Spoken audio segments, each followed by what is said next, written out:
Hello everybody. In today's video we will discuss about respiration in frog. Now respiration is basically the taking in of oxygen and release of carbon dioxide, and oxygen is utilized further for the different metabolic processes. Now in case of frog, three types of respirations are carried out. One is the cutaneous, the second is the bucco-pharyngeal respiration, and the last is the pulmonary respiration. Now let us try to understand what exactly is cutaneous respiration. Now a cutaneous respiration, as the name suggests, it involves the skin. So the skin is kept moist and it is highly vascularized. So once it is moist, it becomes permeable to oxygen. So cutaneous respiration is utilized in both in land and water because the pulmonary respiration is not very efficient. And this is particularly useful in hibernation, that is during the periods of dormancy during the winters, where most of the metabolic activities are kept at a normal, at a minimum. And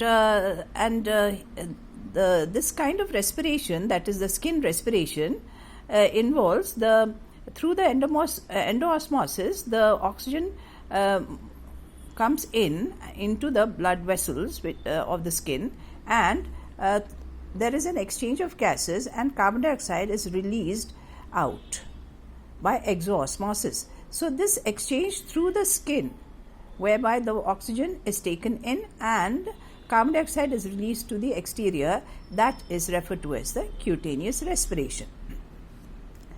Now in case of bucco-pharyngeal respiration, a number of structures have to be understood. First of all, we need to understand what is the respiratory tract. I'll take you through the diagram and I'll show you what is the respiratory tract. And it consists basically of the external nares, the respiratory chamber or the nasal chamber, and the internal nares. I'll show you the diagram regarding this. The next are the muscles. Now the muscles are attached to the hyoid, and these are the two muscles. One is the sternohyal and the pterohyal. And both these muscles, when they contract, they bring about certain changes in the cavity of the buccal region or the bucco-pharyngeal region. So we'll try to understand what exactly happens. Now I want you to focus on this diagram. Now this is basically the snout of frog, and here you can see this little opening is the nostril, which is also referred to as the external nare. The nostril leads to a little passage which is called as a nasal chamber, and the nasal chamber leads into this huge cavity which is called as the bucco-pharyngeal cavity or the buccal cavity.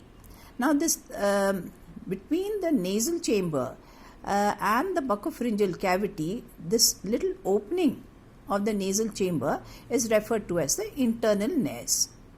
So, and at the base of the bucco-pharyngeal cavity is another opening which is called as a glottis. Glottis leads into the laryngotracheal region and then into the bronchus, and bronchus leads into the lungs. So these are the various parts of the respiratory system in frog.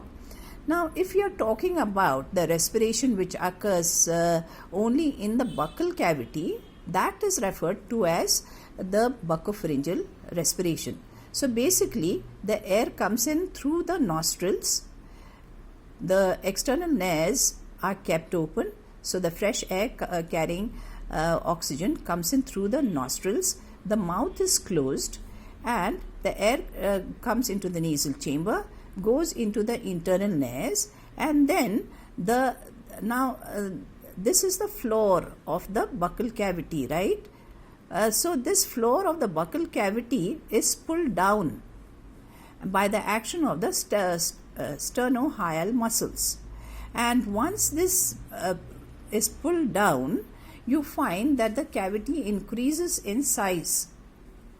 It increases in size, or it becomes more big, and as a result of which the air pressure is reduced, and more air comes and fills up this cavity, and the glottis meanwhile closes. So exchange of gases takes place here, and therefore the oxygen is taken into the blood capillaries. Carbon dioxide is released into the cavity, and then you find that of course the glottis is closed, but you find again another action by other muscles takes place. That is, there are certain pterohial muscles. So the pterohial muscles pull up the jaw. So as a result, the buccal cavity becomes smaller in size, and a lot of pressure is created, and thereby the nostrils open and the fouled air is let out. I'll take you through this diagram and you'll be able to understand this better. Now, here you can see the nostrils are open and the air rushes in, and meanwhile the buccal floor is lowered, and this happens due to what? Due to the action of the sternohyal muscles. So the sternohyal muscles contract and the floor of the buccal cavity comes down. As a result, the area of the bucco-pharyngeal region is increased, and the air pressure is also low here. Okay, and exchange of gases takes place because the lining of the buccal mucosa is very thin, and exchange of gases takes place. And one thing is to be remembered, that the glottis is closed, so there's no escape route for the air. And let us look into this other diagram. Here you can see that the buccal floor is raised. So when the buccal floor is raised, how does that happen? Because the pterohial muscles they contract, and once they contract, the floor of the buccal cavity is raised, and therefore that it affects the volume of the cavity also. So the area of the cavity also reduces, it collapses sort of, and meanwhile the glottis is closed and the external nares open, and therefore the foul air or the air containing carbon dioxide is released through the external nostrils into the outside. So this whole process, which involves only the buccal cavity or the bucco-pharyngeal region, is referred to as the bucco-pharyngeal respiration. And I just want you to understand this particular diagram. Now this is the hyoid muscle, to which those two muscles that this is the hyoid, to which the two muscles, that is the sternohyal and the pterohial muscles, are attached, which bring about the raising and the lowering of the floor of the buccal cavity. And this little opening is the glottis. So glottis opens into the laryngotracheal region. So this is the laryngotracheal region, and that leads into the bronchus. Bronchus leads into the lungs, and each lung is supplied with it has the air sacs where the exchange of gases happens. So this is another diagram where you can see the air sacs and the lungs and bronchus, laryngotracheal region, glottis, and the hyoid. The next type of respiration that we deal with is referred to as the pulmonary respiration. Now, in case of pulmonary respiration, as the name suggests, the lungs are involved, and so it is made up of three types of respirations. One is the aspiration, the second is the inspiration, and third is the expiration. So aspiration would mean the taking in of oxygen and only till the level of the buccal cavity. So what are the areas which are involved? We'll try to study. And inspiration is where there is exchange of gases within the lungs. And expiration is where, when the lungs contract, the release of carbon dioxide from the lungs into the bucco-pharyngeal region and then to the outside through the external nares. So we'll try to understand how exactly the aspiration, that is the first step, takes place. Now for the aspiration, first the nostrils open, the mouth is closed, and the air rushes into the bucco-pharyngeal chamber, and here you find that the buccal floor is lowered by the action of the sternohyal muscles, and therefore you find that this cavity, bucco-pharyngeal cavity, becomes bigger and accommodates a lot of air, and the air pressure is also lowered, so more and more air comes into this, it collects into the bucco-pharyngeal cavity. So this entry of the air from the nostrils till it touches the bucco-pharyngeal cavity, this is referred to as the aspiration. Next is, we find that the nostrils get closed, and you find that the buccal floor is raised by the action of the pterohyal muscles, as a result of which the glottis opens. And once the glottis opens, you find that through the buccal cavity, from the buccal cavity, the air rushes into the laryngotracheal region, into bronchi, and then into the lungs.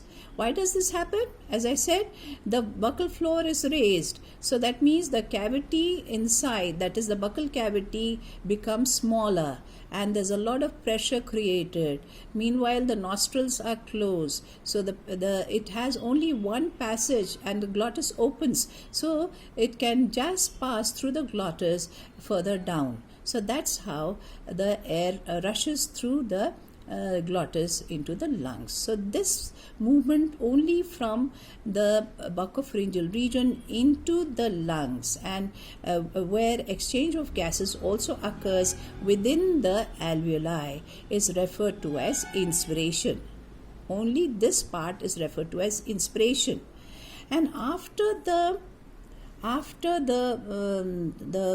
gases have been exchanged, the oxygen is taken in by the blood vessels and circulated around the body, and the carbon dioxide is released into the cavity of the lungs. Then what happens is the lungs collapse, or they contract, and once the lungs contract, you find that the air is expelled out into the air is expelled out through the glottis into the bucco-pharyngeal cavity. And here the bucco-pharyngeal cavity, you find, in order to accommodate the rushing air, the sternohyal muscles again contract, thereby the buccal floor is lowered, the cavity becomes bigger in size, and it accommodates all the air which is rushing in through from the lungs. And next, what happens is the external nares open and the glottis closes, and the buccal floor gets raised. That is because of the action of the pterohyal muscles. You find that the buccal floor gets raised, the buccal cavity becomes smaller in size, and through the external nares, the foul air containing carbon dioxide is released out. So this is what happens in expiration. So let us just be a little clear. When the air rushes in through the nostrils and reaches the buccal cavity, the whole process is referred to as aspiration.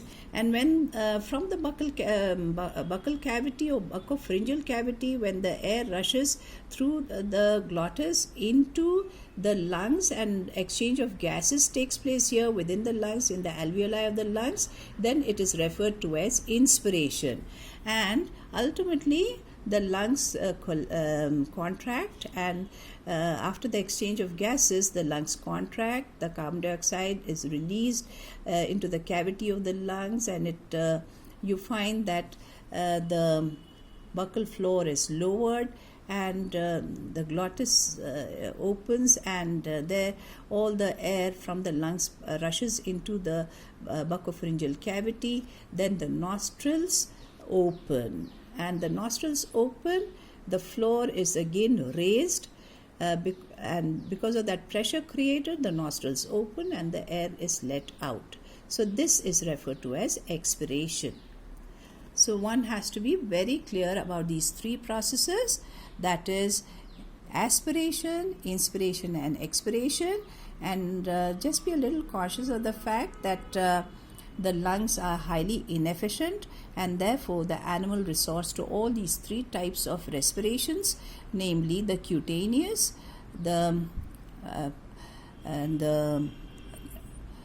buccal respiration and the pulmonary respiration.